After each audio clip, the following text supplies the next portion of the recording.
Eka, selamat siang. Selamat siang.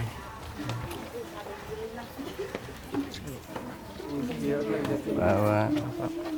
Selamat siang.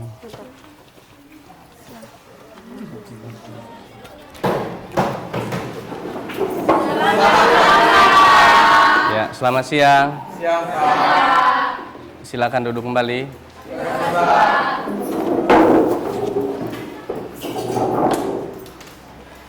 Ya. Anak-anak, bagaimana kabar kalian hari ini? Baik, Pak. Sehat? Siap, Pak.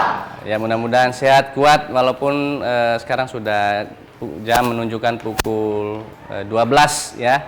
Jadi ada banyak energi yang terkuras pada siang hari ini oleh karena pembelajaran sebelumnya yang sudah diterima oleh anak-anak sekalian.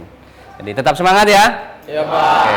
Baik, adik-adik sekalian, hari ini kita akan kembali belajar tentang kelainan atau gangguan pada sistem peredaran darah pada manusia. Sebelum jauh kita belajar sampai kepada materi, jadi baiknya saya minta salah satu dari adik-adik sekalian untuk membawa kita dalam doa sebelum mulai pelajaran. Untuk itu kepada ketua kelas mungkin bawa kita dalam doa. Ya Bapa dalam surga, puji dan syukur kami haturkan kepadamu atas berkat dan perlindunganmu terhadap kami, sehingga pada siang hari ini kami dapat berkumpul lagi di tempat ini. Amin. Ya, silakan duduk kembali.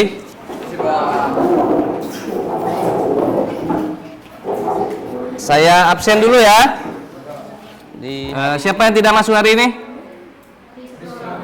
Priska. Alasannya? Priska.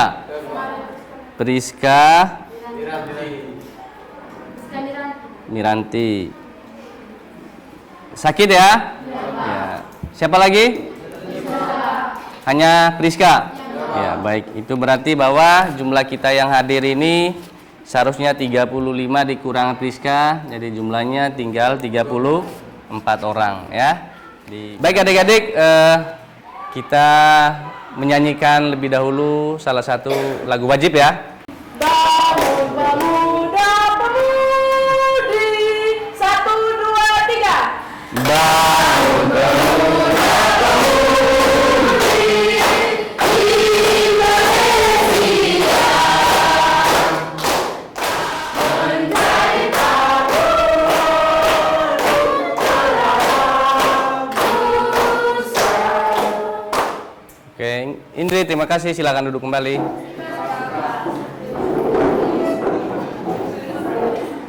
Sudah siap belajar hari ini? Baik adik-adik, sebelum kita belajar, saya ingin memastikan apakah adik-adik semua sudah siap untuk mendengar materi yang akan saya sampaikan ini. Tolong dicek bukunya, semua bahan ajarnya tolong siapkan di atas meja, karena pembelajaran nanti akan membutuhkan itu semua. Oke, kalau sudah semua, coba perhatikan di depan. Di smartboard ini saya tampilkan satu gambar, saya tayangkan. Adik-adik coba bisa amati, kira-kira dari gambar yang ada itu, bisa lihat ya gambarnya ya? Saya mau tanya, ada pertanyaan itu, apa yang menyebabkan terjadinya pengumpalan darah pada pembuluh darah di betis? Siapa yang bisa jawab? Silakan Ingrid. Karena terjadinya tekanan berlebihan pada pembuluh darah yang dapat menyebabkan faktor genetik, kehamilan, atau pekerjaan yang menyebabkan berdiri lama. Iya, tepuk tangan untuk Ingrid. Ini adalah salah satu kejadian sebagaimana disampaikan oleh Ingrid tadi temannya, bahwa itu karena apa? Beban yang berlebihan yang diterima oleh pembuluh darah hingga menyebabkan terjadinya penumpukan ya. Jadi pembuluh darah itu ada tekanan dari atas. Ya, bisa juga salah satunya oleh karena kehamilan tadi ya, bisa juga oleh karena apa? Beban yang berlebihan, lalu tidak pernah duduk ya, selalu berdiri. Jadi ini menyebabkan terjadinya penumpukan seperti ini.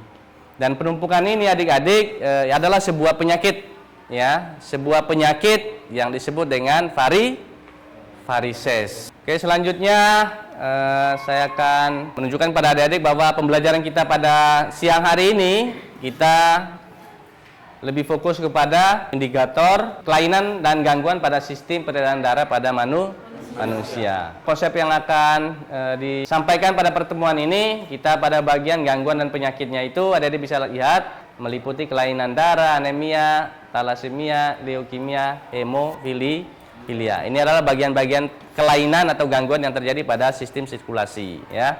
Ini akan kita pelajari pada kesempatan ini. Komposisi dasar yaitu menganalisis hubungan antara struktur jaringan penyusun organ pada sistem sirkulasi dalam kaitannya dengan bioproses dan gangguan fungsi yang dapat terjadi pada sistem sirkulasi manusia. Ini adalah kompetensi dasar yang ingin dicapai pada pertemuan ini.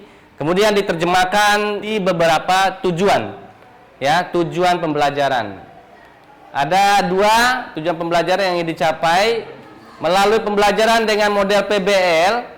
Ya, dengan bantuan media LKPD diharapkan adik-adik mampu menganalisis mekanisme sistem peredaran darah pulmonalis. Kemudian yang kedua menganalisis penyebab kelainan dan gangguan pada sistem peredaran darah. Saatnya kita akan menonton sebuah video sebagai gambaran sebuah kasus, ya.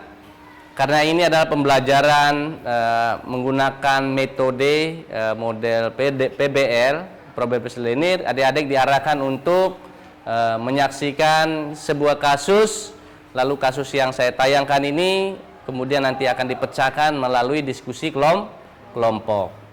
Jadi mudah-mudahan selama 5 menit ini adik-adik akan menontonnya, kemudian mampu untuk bisa menganalisis kasus-kasus yang ditayangkan ini. Sistem peredaran darah manusia, tepatnya pada pembuluh darah. Pembuluh darah dapat mengalami penyebabkan pada kolesterol. Salah satunya menumbuhkan kolesterol yang akan menyebabkan adanya plaque dalam pembuluh darah. Plaque tersebut akan menghambat aliran darah ke tubuh. Itu dari dilihat tahun 2020. Penimbunan kolesterol dapat terjadi karena kebiasaan buruk, seperti konsumsi makanan berlemak dan garam berlebih, merokok, obesitas, serta kurangnya asupan gizi. Apabila kelembapan terjadi pada pembuluh darah otak, maka akan menyebabkan penyakit stroke. Kamu sudah biasa lagi bukan? Sudah nonton ya? Iya, oke, baik. Saya akan membagikan kelompok. Jadi jumlah kita ini 34 dibagi menjadi 6 kelompok, 5 orang satu kelompok, nanti lebihnya nanti di kelompok lain. Jadi setelah bagi kelompok nanti saya akan bagikan LKPD untuk apa? Untuk menyelesaikan kasus yang sudah ditonton melalui pertanyaan-pertanyaan yang ada pada LKPD, ya. Model pembelajarannya yaitu problem based learning. Jadi adik-adik nanti akan diberi masalah sebagaimana yang sudah disampaikan tadi, lalu akan melakukan diskusi kelompok sesuai dengan yang telah dibagikan. Lalu selama kalian berdiskusi saya akan menilai kreativitas, keaktifan dari adik-adik, rasa ingin tahu, kerjasama dan tanggung jawabnya. Setelah itu masing-masing kelompok akan melakukan presentasi, sementara kelompok lainnya memberikan tanggapan. Setiap kelompok akan membagi peran masing-masing. Lalu kemudian nanti akan diadakan evaluasi dalam bentuk post test, ya. Jadi untuk itu saya minta untuk membagikan kelompok, atau memang sudah sesuai dengan kelompok ya. Untuk itu saya akan bagikan LKPD itu dikerjakan.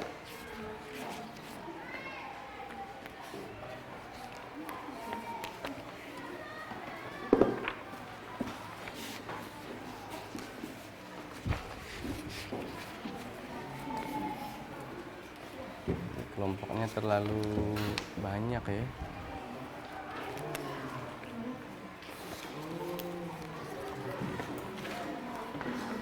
Kelompok ini.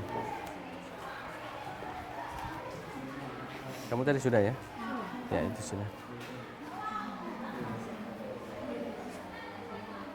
Coba perhatikan di situ. coba perhatikan di LKPD itu di halaman depan itu adik-adik bisa mengisi nama kelompoknya, lalu kemudian di nama kelompoknya coba perhatikan ke sini. Mana kelompok 1? Kelompok 1-nya ada di itu ya. Lalu kedua leukemia. Nanti kelompok 3 itu jantung koroner, kelompok 4 itu anemia, kelompok 5-nya hipertensi.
Anda mau tanya? Tidak?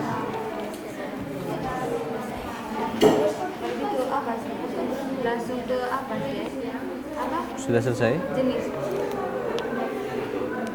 Yang sedikit. Apa ini? Jenis leukemia. Langsung ke jenis leukemia.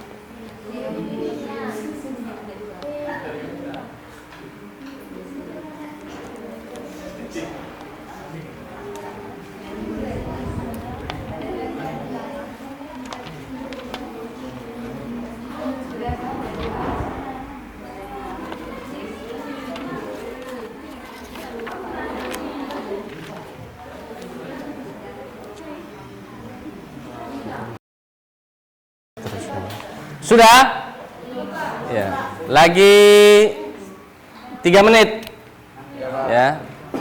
Setelah itu kita akan langsung presentasi. Sudah selesai? Sudah. Oke. Kalau sudah selesai, kita lanjut ke presentasi. Masuk ke bagian presentasi. Untuk itu dimulai dari kelompok 1. Mana kelompok 1? Ya, kelompok 1 silakan.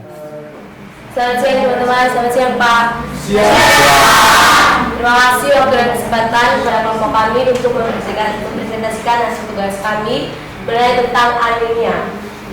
Kami akan mempersilakan kepada teman kami Edo untuk mempresentasikan hasil tugas kami. Teman-teman, kami akan membahas tentang penyakit anemia. Penyebabnya yaitu kurangnya produksi sel darah merah, hancurnya sel darah merah, kehilangan darah. Yang ketiga adalah teknologi. Berikut adalah beberapa teknologi yang terkait dengan pengobatan atau manajemen anemia. Infusi zat besi intravena. Infusi zat besi intravena adalah teknologi yang memungkinkan pemberian zat besi langsung ke dalam aliran darah. Ini digunakan dalam khusus anemia yang disebabkan oleh kekurangan zat besi yang tidak dapat diatasi melalui suplemen oral. Yang kedua, erythropoietin recombinase. Itulah presentasi kami. Mungkin ada yang kurang dan mungkin teman-teman ada yang ingin menambahkan dari hasil presentasi kami tadi.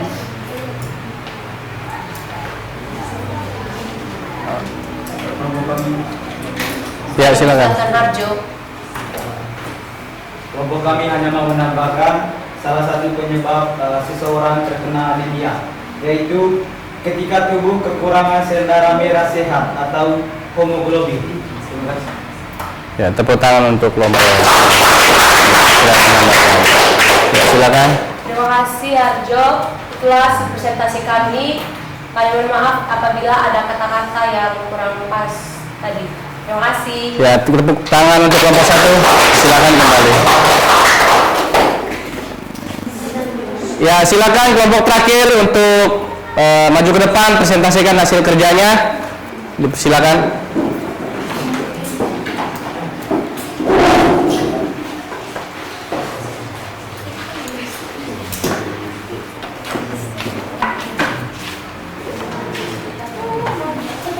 Selamat siang Pak, siang teman-teman. Siang. Tidak usah banyak basa-basi, berdirinya kami di sini bukan karena tidak ada kursi, melainkan kami ingin mempresentasi. Saya mempersilakan teman saya untuk mempresentasikan materi kami. Saya akan menjelaskan materi tentang penyakit hemofilia. Penyakit hemofilia ini disebabkan oleh akibat mutasi genetik yang menyebabkan darah kekurangan faktor pembekuan Romawi-8 dan Romawi-9. Adapun solusinya yaitu mengonsumsi makanan sehat dan rutin melakukan pemeriksaan kesehatan. Teknologi yang digunakan penyakit hemofilia yaitu rekaya genetik.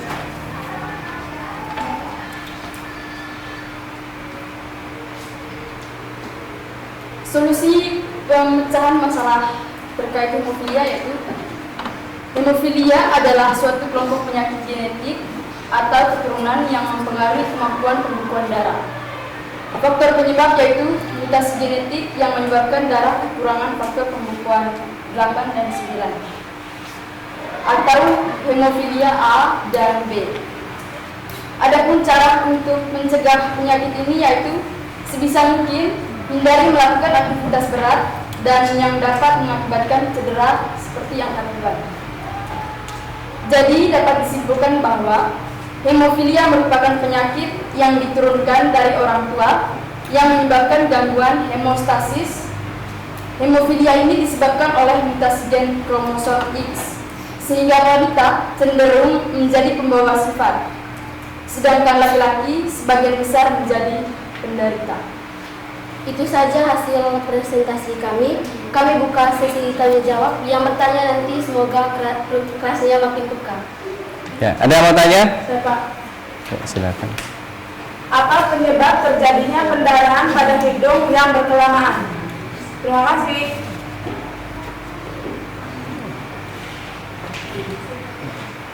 Baik, saya akan menjawab pertanyaan dari Indri. Jawabannya karena ia memiliki penyakit genetik. Jadi penyakit genetik ini terjadi dalam hemofilia. Hemofilia ini adalah suatu kelompok penyakit genetik atau keturunan yang mempengaruhi kemampuan pembekuan darah. Terima kasih. Ada lagi teman-teman yang ingin bertanya? Jika tidak ada, sekian presentasi kami. Mohon maaf jika ada kurangnya. Kelebihannya kami ikhlaskan saja.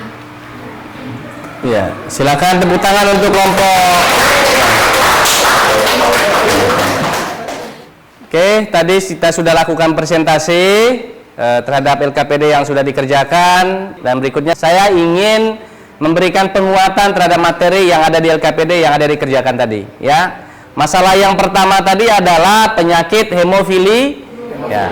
Apa itu hemofilia? Adik-adik bisa lihat, saksikan di gambarnya itu adalah sebuah ilustrasi bagaimana proses terjadinya penyakit hemofilia. Adalah suatu kelompok penyakit genetik. Genetik itu adalah penyakit bawaan, hereditas, ya, penyakit turunan yang bisa mempengaruhi kemampuan pembekuan darah. Pada individu dengan hemofilia terdapat kekurangan atau ketidakmampuan dari faktor pembekuan tertentu dalam darah, sehingga mereka cenderung mengalami pendarahan lebih lama setelah mengalami luka atau cedera. Salah satunya tadi, sebagaimana yang ditanyakan oleh temannya itu, Indria, bahwa terjadinya mimisan yang berkepanjangan itu adalah salah satu bentuk atau gejala dari penyakit hemofilia, ya. Jadi faktor keturunan. Nah, yang kedua, masalah atau penyakit dari sirkulasi sistem peredaran darah pada manusia ini salah satunya adalah leukemia. Leukemia diklasifikasikan menjadi beberapa jenis berdasarkan jenis sel darah putih yang terlibat dalam seberapa cepat penyakit tersebut berkembang. Dua jenis utama leukemia adalah leukemia mieloid dan leukemia limfosit. Masing-masing dari kedua jenis tersebut dapat dibagi lagi menjadi dua, akut dan kronis. Yang akut itu adalah leukemia mieloid akut, melibatkan sel-sel mieloid yang belum matang dan tumbuh secara cepat. Sementara leukemia kronis, ya, leukemia mieloid kronis melibatkan sel-sel mieloid yang matang tetapi berkembang secara tidak terkendali. Oke, baik adik-adik, saatnya kita untuk mengambil kesimpulan dari materi yang sudah kita pelajari pada siang hari ini. Untuk itu saya memberikan kesempatan kepada salah satu dari adik-adik yang bisa memberikan kesimpulan dari materi yang sudah dikerjakan, diselesaikan pada siang hari ini. Silakan. Ya. Kesimpulan yang dapat saya ambil dari pelajaran hari ini adalah yang pertama, pentingnya sistem sirkulasi. Sistem sirkulasi yang terdiri dari jantung, pembuluh darah, dan darah memainkan peran krusial dalam memastikan distribusi oksigen, nutrisi, dan zat-zat esensial ke seluruh tubuh. Sistem ini juga bertanggung jawab untuk mengangkut limbah dan karbon dioksida keluar dari jaringan. Yang kedua, gangguan umum. Beberapa gangguan sistem sirkulasi yang umum melibatkan penyempitan atau penyumbatan pembuluh darah, perubahan tekanan darah, dan kelainan pada jantung atau pembuluh darah. Ini dapat menyebabkan kurangnya pasokan oksigen ke organ dan jaringan yang dapat merugikan fungsi normalnya. Itu saja kesimpulan yang saya buat. Terima kasih. Ya, tepuk tangan untuk. Oke, baik. Kira-kira bagaimana perasaan dari adik-adik semua model pembelajaran kita yang sudah kita jalani hari ini? Senang? Seru? Bagaimana dengan konsep pembagian kelompok, kemudian berikan LKPD, lalu didiskusikan? Kira-kira mungkin ada yang memberikan tanggapan terkait dengan proses pembelajaran yang sudah dilakukan ini? Silakan. Yang pasti kami diberi ruang untuk berpikir dan untuk mengasah kemampuan kami tentang materi yang telah diberikan oleh Polri. Oke, baik, terima kasih. Tepuk tangan untuk kita semua. Selanjutnya untuk mengevaluasi, mengetahui sejauh mana materi ini bisa terserap, saya akan memberikan beberapa soal post-test ya. Post-test untuk diselesaikan, nanti dikumpulkan, setelah itu baru kita akan.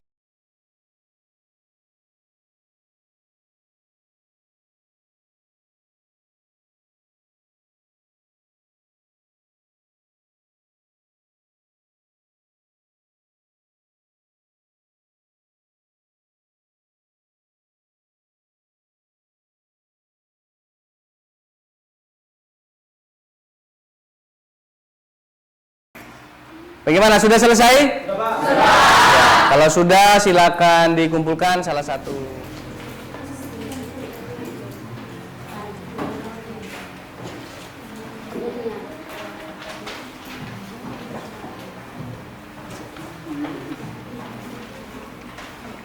Terima kasih.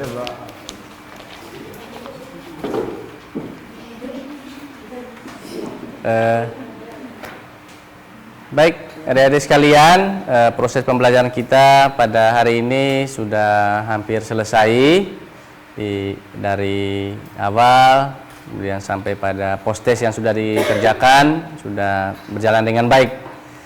Untuk itu saya akan menginformasikan materi yang akan dikerjakan atau yang akan dipelajari pada pertemuan berikutnya. Kita akan masuk kepada materi lain.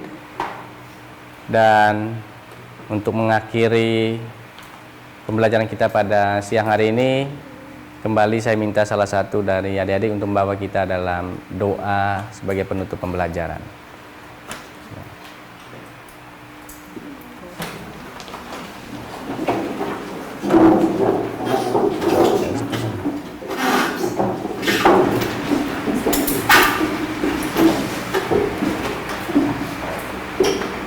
Bapak Guru dan teman-teman, marilah kita berdoa dalam nama Bapa dan Putra dan Yesus.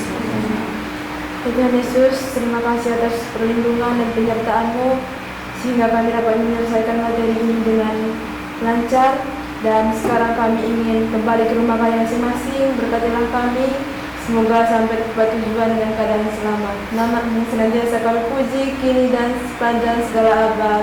Amin.